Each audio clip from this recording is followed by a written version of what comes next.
Oke, bismillah. Assalamualaikum warahmatullahi wabarakatuh.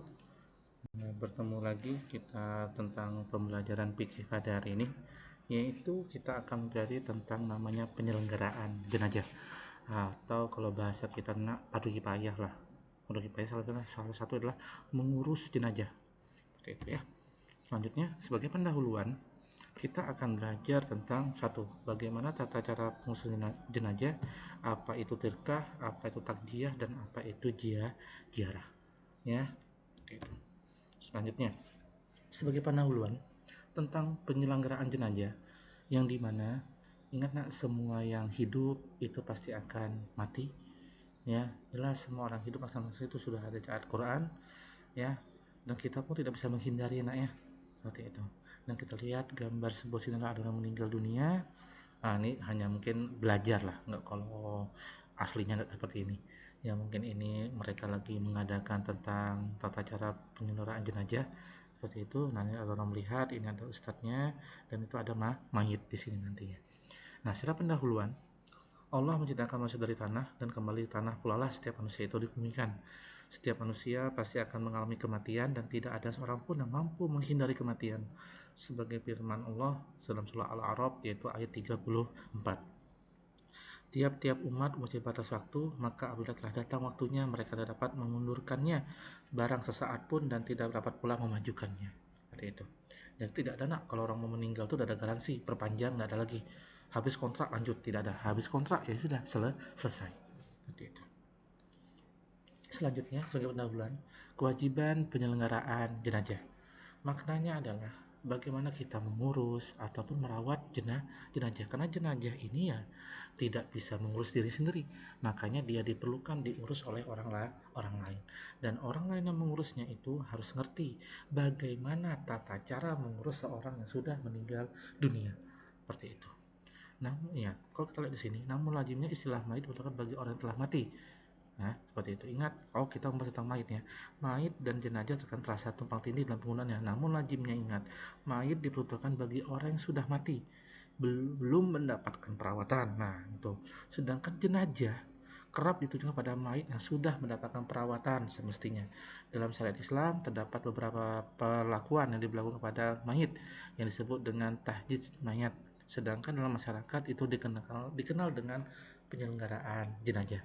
Nah, di sini kalau bahasanya mayit, seorang yang sudah meninggal dunia tetapi belum diurus, nah itu namanya adalah mayit. Orang yang sudah mati dan belum diurus itu namanya mayit. Sedangkan kalau seorang yang sudah mati yaitu mayit dan setelah diurus, sudah dimandikan, sudah tinggal dikuburkan, nah itu adalah namanya jenazah. Ya, makanya bahasa itu ada namanya sholat jenazah. Tidak ada sholat mayit. Memang ada bahasa seperti itu, hanya perbedaan sedikit bahasa saja. Ya, nah sebagai pendahuluan juga masih. Nah, penyelenggaraan jenazah adalah, ingat tadi saya bilang, merawat atau mengurus orang yang telah meninggal secara fardu kifayah. Ya, sudah kita tahu fardu kifayah adalah kewajiban sebagian orang. Jika sebagian sudah melaksanakan, maka kewajiban yang lain tidak terkena kewajiban. Hal-hal yang harus diperhatikan ya, kaum muslimin ketika di hadapan orang meninggal dunia itu ada empat kewajiban kita yang harus mengurusnya, yaitu jelas memandikan, mengkapaninya, mensolatinya, dan memakamkannya. Karena dari keempat ini dia nggak bisa lagi orang sudah meninggal, kayak mana dia mau mandi nggak bisa, kayak mana dia mau pakai baju nggak bisa, bagaimana ia sholat nggak bisa lagi dia sholat, dan bagaimana memakam nggak bisa juga. Makanya haruslah orang yang mengurusnya, dan mengurusnya adalah kewajiban orang yang di sekitar dia. Wajib bagi kita untuk belajar tentang hal ini. Dan ada tambahan yang kelima, kewajiban itulah mendoakan, itu jelas ada ya. Selanjutnya kita akan belajar nantinya hal-hal yang berkaitan dengan pembiayaan sarana dan prasarana perawatan diambilkan dari tirkah atau peninggalan sang mayit. Dari keempat hal yang diwajibkan di atas, dalam prakteknya terdapat beberapa pemilahan tergantung status agama dan kondisi. Nah, di sini penyelenggaraan tuh pakai dana Pak? Nah, secara umum saya bilang itu akan ada biaya yang digunakan. Karena misalnya ada biaya kain kapan, ada biaya tukang gali kuburnya, seperti itu. Nah, makanya akan ada biaya yang dikeluarkan nantinya. Nah, biaya ini nanti akan diambilkan dari harta atau uang dari sang mayit. Pak, kalau mayitnya nggak kurang mampu. Nah, kalau kurang mampu artinya ada kewajiban dari pihak keluarga dari yang meninggal. Pak, ternyata keluarganya nggak mampu juga. Nah, itu nanti akan diambilkan dari warga sekitar atau masjid ataupun yang mempunyai kewajiban. Makanya nak, biasanya di kampung-kampung itu ada namanya iuran rukun kematian. Nah, disitulah orang akan saling bantu. Ya, seperti itu nak. Nah, selanjutnya kita akan memahami dulu kondisi jenazahnya. Bagaimana kalau jenazahnya seorang muslim, bagaimana jenazahnya seorang syahid, bagaimana kalau dia bayi prematur, bagaimana kalau dia kafir jimmi. Jenazah muslim jelas dia dimandikan, dikafani, mendisolati dan menguburkannya kalau dia seorang muslim. Bagaimana kalau dia syahid? Ya, syahid artinya orang yang meninggal jalan Allah itu, apakah perlu dimandikan dia? Nah, yakni orang meninggal dunia dalam misalnya melawan orang musuh dan membela kejayaan agama Islam, hal perlu dilakukan dalam mati syahid dua hanya dua, yaitu menyempurnakan kain kafan ketika pakainya kenakannya kurang, dan yang kedua memakamkannya, dua saja, dikafani dan memakamkannya. Orang yang mati syahid dan akhir hukumnya tidak dimandikan dan tidak pula juga disolati, dan tidak dimandikan dan tidak disolati karena menghilangkan bekas kesahitannya. Jadi orang sehat tidak perlu disolatkan juga nak, tidak perlu dimandikan. Yang bayi prematur, nah bagaimana kalau dia bayi prematur?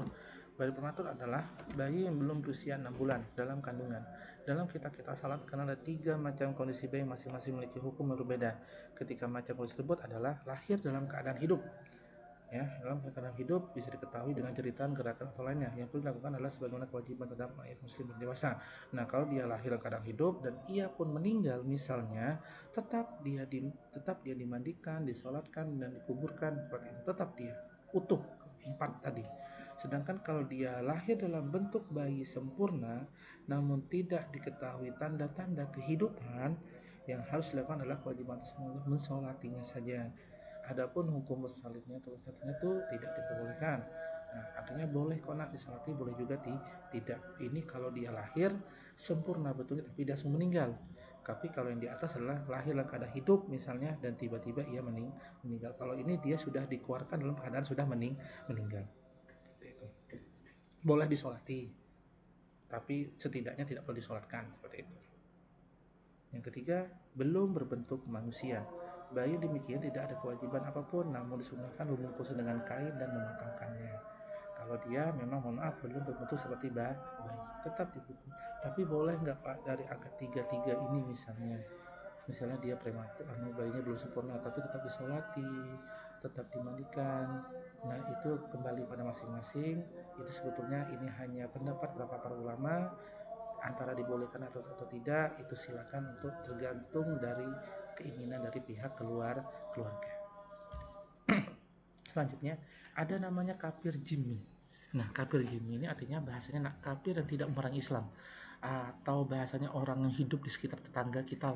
Ternyata orang nih, ada apa bahasanya, ada orang Kristen lah tetangga kita dan dia meninggal, ternyata tidak ada keluarganya, misalnya siapa yang wajib mengurusnya? Ya tetangganya. Tapi dia tetap hanya dikafani dan dikuburkan saja, ya seperti itu. Tidak perlu disolatkan, tidak perlu dimandikan. Selanjutnya, bagaimana tata cara pengurusan jenazah? Ada 4 tadi saya bilang: memandikan, mengkafani, mensolatkan maupun menguburkannya.